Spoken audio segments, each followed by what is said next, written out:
ಸದ್ಯ ರಾಜ್ಯದಲ್ಲಿ ST board ಹಗರಣದ ಜೊತೆಗೆ ಮೈಸೂರಿನ ಮೂಢ ಹಗರಣ ಜೋರು ಚರ್ಚೆ ನಡೆತಾ ಇದೆ. ಈ ನಡುವೆ ಸಿಎಂ ಸಿದ್ದರಾಮಯ್ಯರವರ ಪತ್ನಿ ಪಾರ್ವತಿರವರ ಹೆಸರಿಗೆ 50-50 ಅನುಪಾತದಲ್ಲಿ 14 ಸೈಟ್ಗಳನ್ನು ಹಂಚಿಕೆ ಮಾಡಲಾಗಿದೆ ಅಂತ ಆರೋಪ ಕೇಳಿ ಬರ್ತಿದ್ದು, ಈ ಕುರಿತು ಸಿಎಂ ಸಿದ್ದರಾಮಯ್ಯನವರು ಸ್ಪಷ್ಟನೆ ನೀಡಿದ್ದಾರೆ.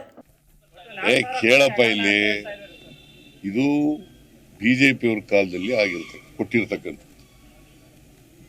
ಫಸ್ಟ್ ನೀವು ತಿಳ್ಕೊಳ್ಳಿ. ಬಿಜೆಪಿಯವರು ಅಧಿಕಾರದಲ್ಲಿರುವಾಗ ನಮಗೆ ಸೈಟನ್ನು ಕೊಟ್ಟಿರ್ತಕ್ಕಂಥದ್ದು. ನಾವು ಕೇಳೋದು, ನೋಡಪ್ಪ, ನನ್ನ ಹೆಂಡತಿ ಜಮೀನು ಅದು 3 ಎಕರೆ 16 ಗುಂಟೆ ಈ ರಿಂಗ್ ರೋಡ್ ಪಕ್ಕದಲ್ಲಿ ಇದೆ. ಈ ಕಡೆ ಕೆಸರೆ ಇದೆಯಲ್ಲ, ಆ ಕೆಸರಿನಲ್ಲಿದೆ. ಅದನ್ನು ನನ್ನ ಬಾಂಬೈದ ತಗೊಂಡಿದ್ದ. ನನ್ನ ಬಾಂಬೈದ ನನ್ನ ಹೆಂಡತಿಗೆ ಕೊಟ್ಟ ದಾನವಾಗಿ. ನಾನು ಅಧಿಕಾರದಲ್ಲಿದ್ದಾಗ ತಗೊಳಕ್ ಹೋಗಿಲ್ಲ. 50-50 ಕೊಡಬೇಕು ಅಂತ ಮಾಡಿದವ್ರು ಯಾರು? ಬಿಜೆಪಿಯವರು.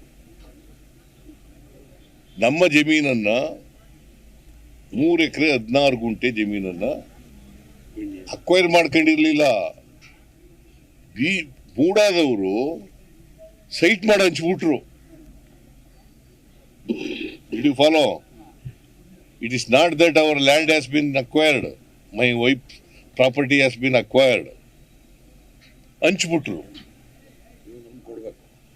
ಆಗ ಹಂಚ್ಬಿಟ್ಟ ಮೇಲೆ ನಮಗೆ ಕೊಡ್ಬೇಕಲ್ಲ,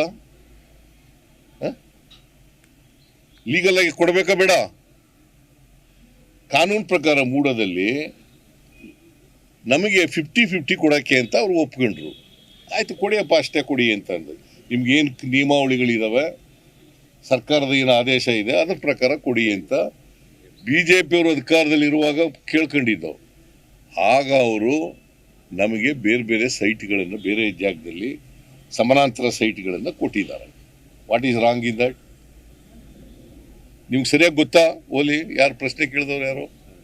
ನೀನು ಗೊತ್ತಾ ಸರಿಯಾಗಿ? ನಿಂಗೆ ಅಲ್ಲ, ಆರೋಪ ನಿನಗ್ ಗೊತ್ತಾ? ಓಲಿ, ನೀ ವೆರಿಫೈ ಮಾಡದ? ಅವ್ನು ಹೇಳೋದಲ್ಲ, ನನ್ನ ಕ್ಲಾರಿಫಿಕೇಶನ್ ಇಲ್ಲ. ನೀನು ಇನ್ವೆಸ್ಟಿಗೇಷನ್ ಮಾಡದ? ನೀನು ಇನ್ವೆಸ್ಟಿಗೇಷನ್ ಮಾಡ್ದೇನೆಯಾ? ಎಲ್ಲಿ ಮಾಡಿದೆ? ಯಾರ ಜೊತೆ ಮಾತಾಡಿದೆ? This particular piece of land is acquired, purchased by my brother-in-law, one Mallikarjuna.